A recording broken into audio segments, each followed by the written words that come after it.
Later today, Donald Trump's nominee for Labor Secretary, Lori Chavez-DeRemer, will have her confirmation hearing before the Senate Health, Education, Labor, and Pensions Committee.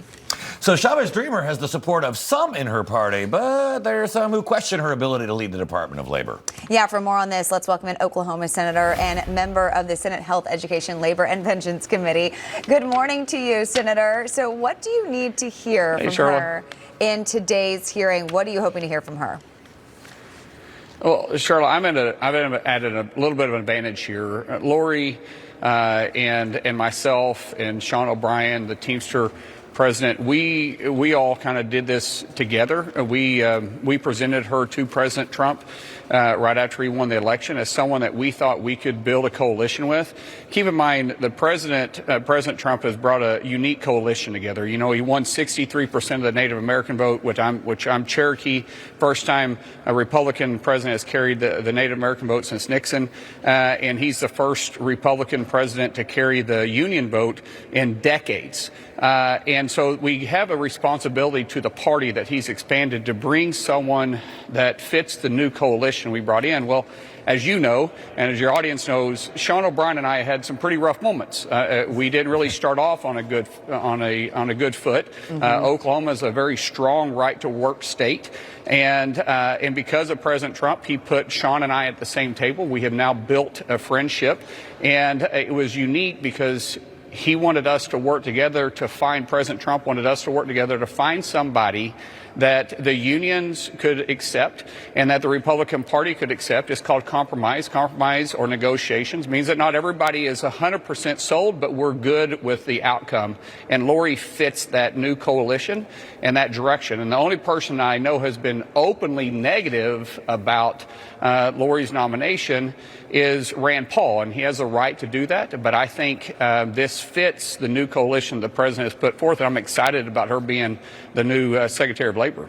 Yeah, Senator, in a way, this is really just what we're seeing going on with the entire labor movement and the entire Republican Party. Obviously, as you know, I've been doing this for decades, and it was very anti-labor for a very long time until Donald Trump came along, got the support from union members. I mean, this is really a new world order that you're navigating here with Republicans and the labor movement.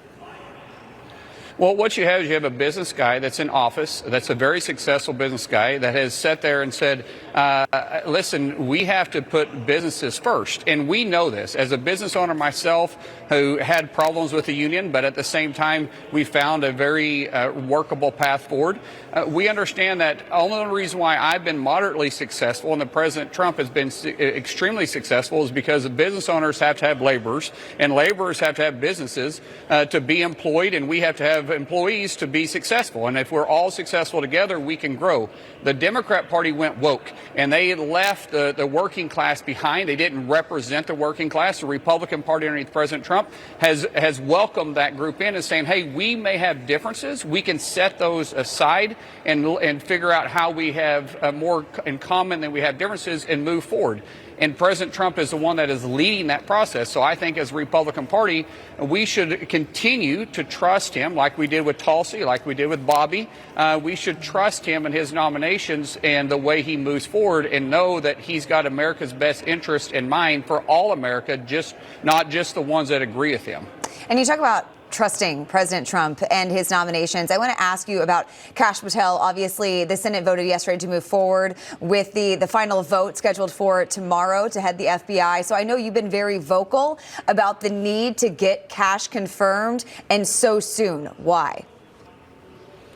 Well, Kash represents change to the FBI. The FBI has got a black eye because of the 7th floor of the Hoover Building. It's not because of the agents in the field. It's not their ability to keep Americans safe. It's that the leadership of the FBI has chosen to go woke, chosen to move with the Democrat Party and weaponize the FBI when the agents in the field didn't actually represent that. What Kash did is he exposed it, and we're thankful that he exposed it. And so if we want to see change and bring pride back in the FBI, Kash represents that. What concerns me about this is why is the Democrats fighting so hard on Kash? Mm-hmm. He's qualified to do the position. You can't say he's not qualified. What are they trying to hide? The more they try to use these procedural motions, which they haven't used this on any other nominee other than Kash. It makes you think, what do they have to hide? What are they scared of? And I'm not a conspiracy person, but it doesn't seem right. The FBI is extremely important to the American people. Why are we holding up the next director of the FBI? Because they know they're going to fail. They never had a path to win this argument when they started. Kash Patel on Thursday is going to be the director of the FBI, and the Democrats are going to have to refer to him as Director Patel moving forward. And they knew this when they first started this fight.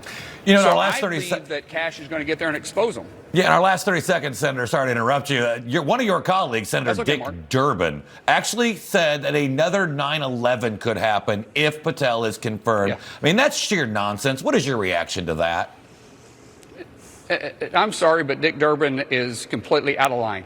He should never say that. Those words should never be spoken. But where was he when President Biden was completely absent, when we didn't have a president of the United States? We had a bunch of staffers running the White House. When he was cognitively impaired, which he had been unoperable for 4 years of the presidency, where was Dick Durbin during that whole time? Where he was at, he was concerned about trying to protect American Express and Discovery. And I can get into that farther, but the truth is that Dick Durbin is just worried about his own backyard and his own reelection, not actually the American people. And I'd say that to his face if he was standing in front of me. All right. Oklahoma Senator Markwayne Mullin, great to see you this morning. Hope you'll come back soon. Thank you.